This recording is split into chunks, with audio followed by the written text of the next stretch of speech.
Have you ever just wished that you could slow down, that you could take in all the goodness around you that is found in your family, friends, community, and the beautiful world God's created for us? You can make that space in your life. And I'm here today with Shauna Niequist, author of Savor, and we're going to share some of her amazing recipes and talk about how to make those daily moments count. Hi, Shauna. Hey, thank you for having me. This is so fun. So great to have you today at the counter. So I love your book so much. I love the daily inspirational thoughts, the scripture, the recipe. What was the whole idea behind Savor and creating those spaces for yourself? You know, I just found, and I think this is not specific to me, I think so many of us, it's a challenge to do the things that are meaningful in our lives and do them well and still retain that sense of space and connectedness.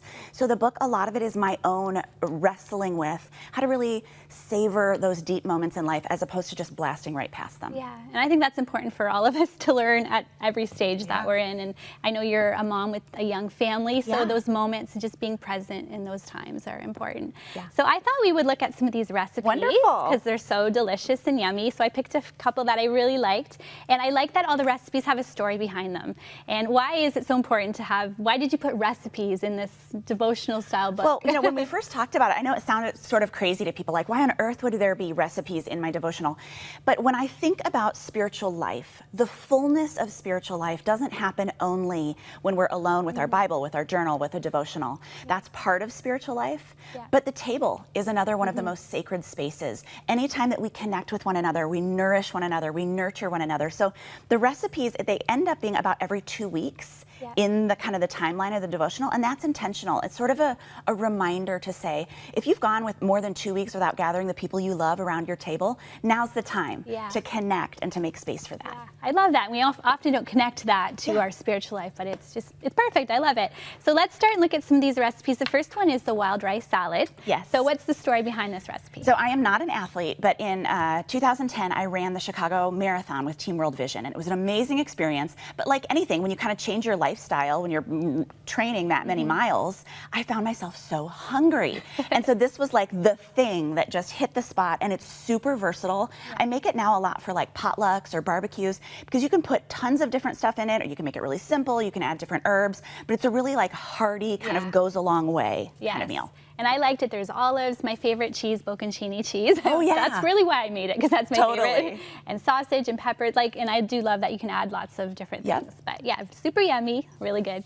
Great. So the next is the blueberry yogurt morning cake. Yes. And this is so good. I was making this for today, and my kids were like, "Is that for me?" And I was like, "No, I have to bring it to work. They look so sad." So I made another one for them. Oh, you're so nice. So, and I just used some different fruit. But what's the story behind this? Well, there's kind of two things. First of all, we spend the summers in this tiny little lakeshore town in Michigan that is known for its blueberries. It's the blueberry capital of America. And so there are just blueberries everywhere. The farmer's market has tons of them. Every little farm stand, we pick them all the time. Kids are like, "Are we picking blueberries again?" But they're just everywhere. And then there's this kind of traditional French yogurt cake, and they teach little children to make it. So you get, you know, like a one-serving yogurt container. So you put the yogurt in, and then you put like you use that to measure the whole thing out. So a lot of French kids know how to make a yogurt cake. So you use half of one of flour or whatever. So this is sort of a hybrid of those two. It's our little summer taste of blueberries.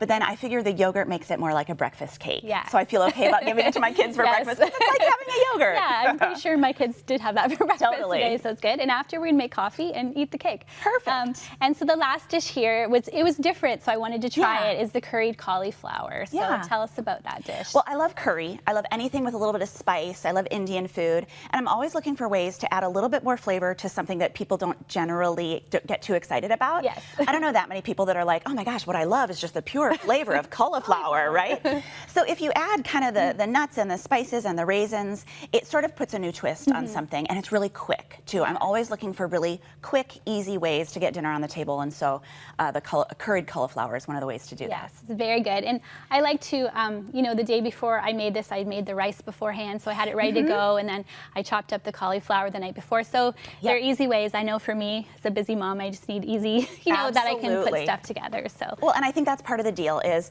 cooking doesn't have to be something that takes up a whole weekend or that takes a special trip to the store. We really can feed the people we love in pretty simple, quick ways. Yes, and by doing that, we get to savor all the other moments we had with them. Absolutely. So, yeah, well, it's been so great to have you. Thank you. Thank you. I love your book. I'm looking forward to every 2 weeks trying a new one of your recipes that are in there.